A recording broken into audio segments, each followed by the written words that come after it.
আপনারা এটা প্রমাণ করেছেন। সুতরাং আপনাদেরকে টি বোর্ডের চেয়ারম্যান এবং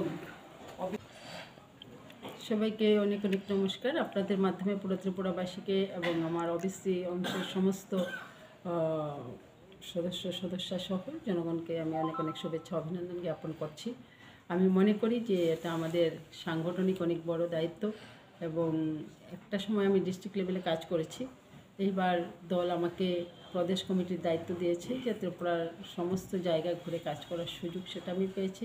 সেজন্য আমি আমাদের রাজ্য সভাপতি রাজীব ভট্টাচার্য মহাশয় সহ আমাদের ডক্টর মানিক সাহা সহ আমাদের মুখ্যমন্ত্রী মাননীয় সবাই মিলে চিন্তা করেছেন যে ওবিসি অংশের ডেভেলপমেন্টের জন্য এবার আমাকে দায়িত্ব দেওয়া হয়েছে। তো আমিও চেষ্টা করব আমার মতো করে যে আমাদের ওবিসি অংশের সমস্ত কার্যকর্তাকে সাথে নিয়ে আমাদের এই কথাটাই বলতে চাই যে আমাদের সাংগঠনিক যে বিষয়গুলো আছে তাছাড়া আমাদের স্বচ্ছ ভারত থেকে শুরু করে আমাদের যে কার্যক্রম আছে সেই কার্যক্রমে আমরা ঝাঁপিয়ে পড়ব। আমাদের বুথ লেভেল সংগঠন একদম নিচে পর্যন্ত নিয়ে যাব এবং আমাদের ওবিসি অংশের প্রত্যেকটা মানুষের সাথে জনসম্পর্ক আমরা করব যাতে আমরা প্রত্যেক জনগণের সাথে একাত্ম হয়ে আমরা কাজ করতে পারি।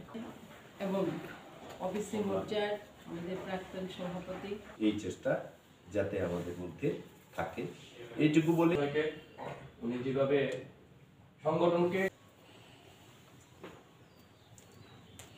তখন সংগঠন খুব নড়বড়ে অবস্থা ছিল, এই নড়বড়ে অবস্থা থেকে আজকে যা মানে এই পজিশনে